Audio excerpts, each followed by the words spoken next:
toes. 10 toes down. 10 toes down. 2 eyes open. 1 mouth shut. One mouth 0 shut. handouts. That's fire right there.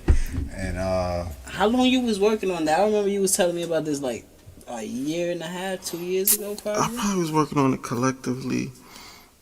Everything for like 3 years. As far as the packaging and all that. Yeah, I appreciate the project, but I don't think we're gonna start like that. You know what I mean? no, I just that was the intro to that project, which is definitely dope, and we're gonna get into it a lot more throughout this interview. But we here with it. Yeah, man, what's good though? How you feeling, Buck? I'm good, man. I'm happy to be here, man. Happy to see my peoples. You know what I'm saying? Doing what they do. You know what I'm saying? If I could help anyway, let's get it. Yeah, man. That's exactly how we felt. So I just felt like, bring them on. We've been trying to get you on here for like a couple weeks now.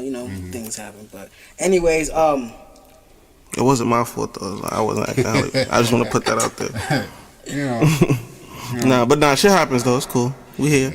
Yeah, man. But I just wanted to start with fuck it. Let's start with the project, right? Let's start with the project, because then I'm gonna get into things behind the project and his music. So, where did you get that? Where you get that idea for that title from? Somebody put it on Facebook. The description. Everything. I just branded it. Damn. Yeah. Oh, okay. That's how you do business. Nah, for real. That's how McDonald's was made. Yeah. I was just watching something else. What you was watching, The Founder? Yeah, I've seen that, but that's what I'm talking about, but that's what McDonald's made. And something else. Oh, the moonwalk.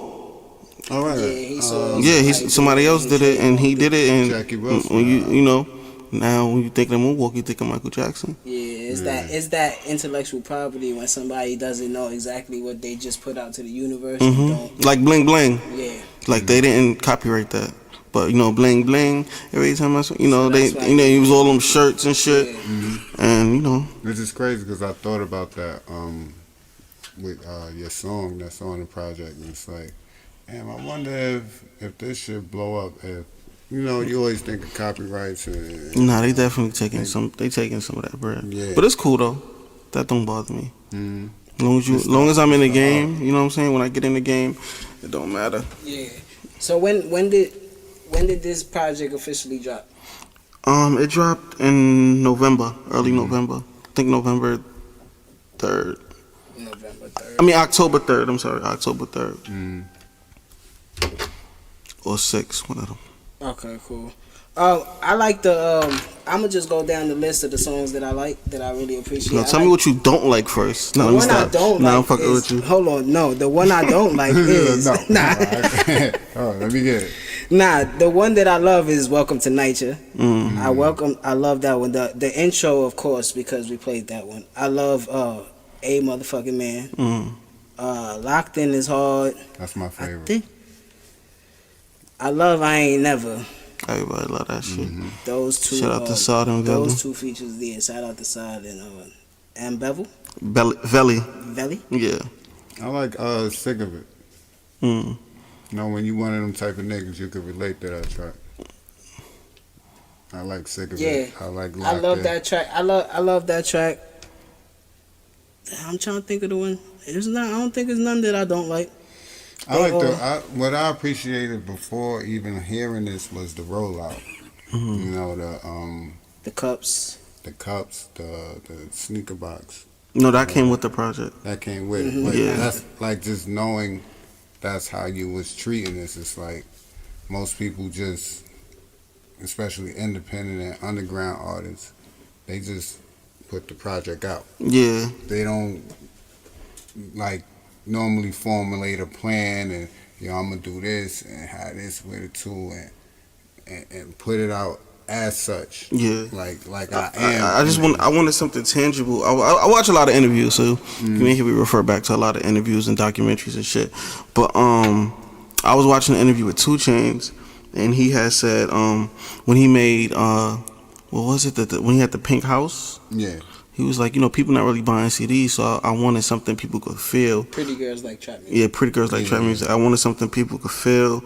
I wanted something tangible. There's nothing really tangible, so that just got my brain thinking into, how can I create something tangible? You know what I'm saying? So the pink trap house where everybody visited and took pictures. I think it's still up. It's still there. Yeah. That's fire. I think they was trying to landmark it on some for the trap museum now. Yeah, because it's a trap museum. I think that's T.I.'s though. Yeah, but like I think they was trying to have that as like like off site. Okay. No, it should be because I still use I still got the cup. I still use it daily. You know what I'm saying? And then the shirt came next. The shirt, the sun shirt, yeah, the sun shirt, yeah. The shirt came next, right? Yeah. It was with the fire. Yeah, that was the sun cover. The what's the name cover?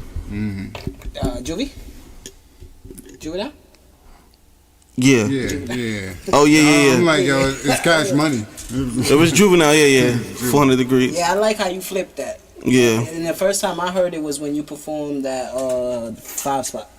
When you performed at the 5 Spot. Oh, okay. That's the first time you heard it? That's the first time I heard the song. Oh, okay. When you performed that at the 5 Spot. And then that I was gonna get into that.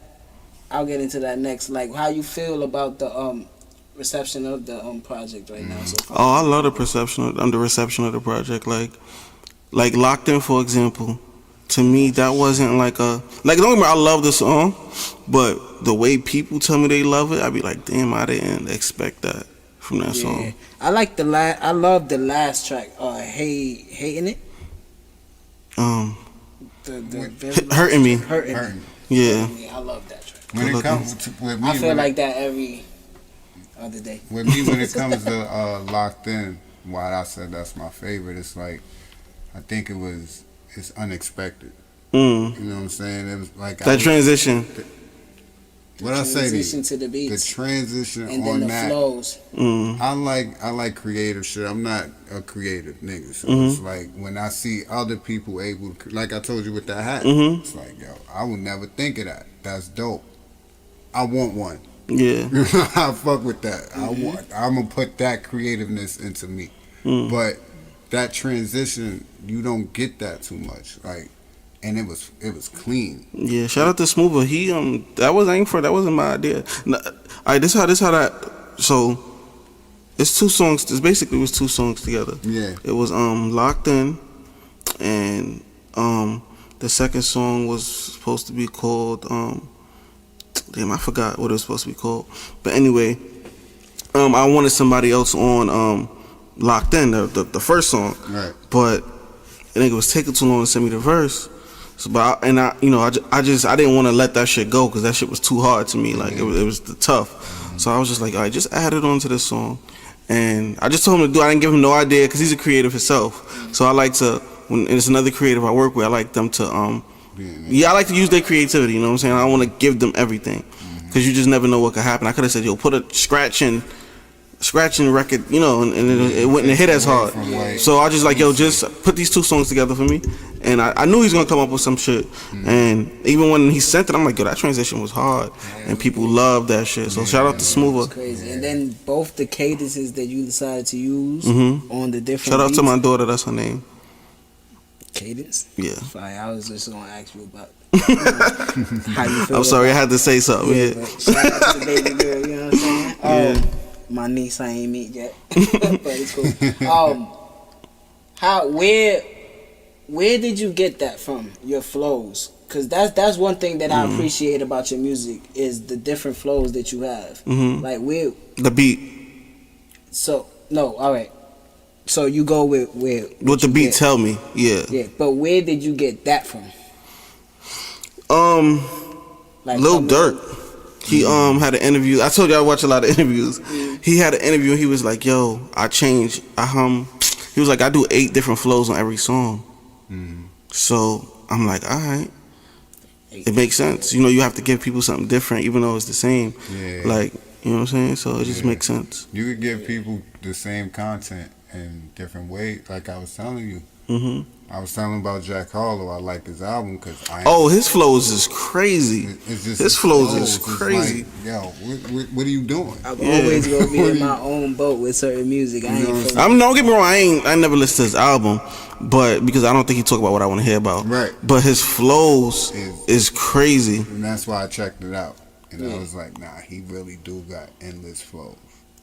You know what I'm saying? So And it's not that shit everybody doing, so I could, I could respect it. You know what I'm saying? And he's staying in his lane. But see, that's how I feel about your music, because the flows, you give me different flows, right? Yeah. But then your wittiness with your bars, right? How you witty with your bars, and then your concepts, like we was talking about that Sun concept. Yeah.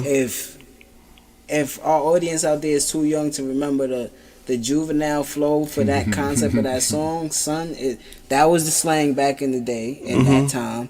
And he was saying everything that he saw throughout his day, every day in New Orleans and all that stuff, right? So you flip that to a Brooklyn thing. New York. Yeah, and I really appreciate the wittiness with your bars and the way that you put them out on your music. So how you got to that level? And didn't just run with it. Like he threw his own shit in there. You know what I'm saying? Yeah, I had to modernize it and make it relevant for today. So that's why my Instagram hit.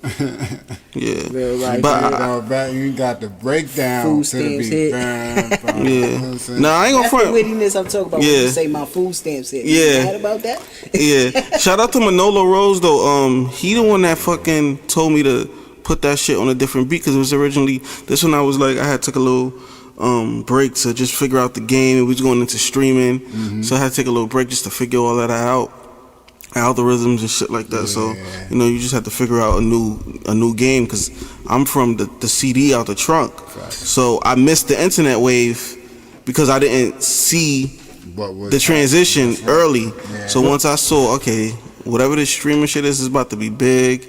CDs is going out the window. So let me try to figure this shit out.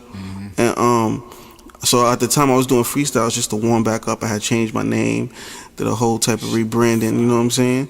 So it was a freestyle on an original beat at first. And Manolo was like, nah, bro, because I would send him tracks. He was like, nah, bro, put that on a different beat. And he write for mainstream artists. You know what I'm saying? So I'm like, all right. And I listen to people. Like, I ain't one of those niggas where I think I know it all. I listen to people. So I could take criticism. I could be like, So I'm like, all right, let me just try it out. And then the first beat I found, that was the first beat. Like, damn, bro, this shit is crazy. Wow. Yeah. And then I just know I wanted a catchy hook. I didn't want it to be too lyrical. Like, I'm gonna have fun with this. Like, even my closest friends, they ain't like it at first, because I don't rap like that, quote unquote. Yeah. So they ain't like it. But I'm like, yo, just trust me. So I performed it, and the crowd went. I have the video. The crowd went crazy. Cause you've been having a loyal following. Since the beginning. Like I remember, what was that one called with the baby drinking the beer? I'm not a role model. Yeah. I remember all that shit, and all that was CDs. You know what I'm saying? I remember you showing me. Yeah, and the music was different, but at the time, the music was different. So, but the game changes every year and a half, 2 years now. You know what I'm saying? Expands So for you, like you said, to have a helping hand that got a foot in the industry and can give you some feedback, like, yo, if you tweak it like this a little bit, somebody might listen to it that you want to listen to it. So I understand that's to be applauded as well. Like, a lot of people don't even understand that from a New York perspective. Yeah, niggas don't tell you nothing. Being an artist when the industry is transitioning and you out here, you making moves, and it's CDs. Yeah. Then it's like, all right, we're not doing that no more. All right, so I can't go up to the label with the CD. Oh, yeah, checking the internet. Like, all right, what? Niggas out here wasn't on the internet. Yeah, I wasn't on it. Like, we wasn't in the house. But like Buck said, you gotta take that knowledge of that you're doing. But it took time. And get a hat and get a cup. So I'm a stream. The music on the stream. But like Nip said, and then shout out to him too. That wasn't like that shoebox is $40. You know what I'm saying? Like, it's $40, and people really like niggas offer me a box. No, it's shit in it. It's merch in it. It's merch in it. But it's like niggas is really buying it because they respect They respect, yeah, of course. I knew the idea was gonna hit. It relates to too many things. Mm-hmm. So, but people respect me enough to be like, all right, that's your price. I respect it. Yeah. You know what I'm saying? Like, and I see what you're doing. Niggas offered me $100 like it was $100. I'm like, nah, bro, anything you could give it to me, but it's not that much. Shit is a collectible. Yeah, it's a collectible. Yeah, I thought of all of that. Mm-hmm. I knew the idea was hard because it relate to hustlers. Like that it relate to you got on. it relate to hustlers because you know they put the money in the shoebox. It relate to women because they like shoes. Mm-hmm. It relate to regular sneakerhead niggas that's in Soho that just like creativity and just Yeezys or whatever. So you just, you know what I'm saying? Like if somebody else would have made that shit, I would have been so mad, hating like, damn, how that nigga thought of that shit. Fuck that nigga. Something that's under all. I have one too. Fucking bed or in our closet. I think it's in the room. It should be in there, in the red bag. And that's why I said that should be applauded. That you basically change your whole.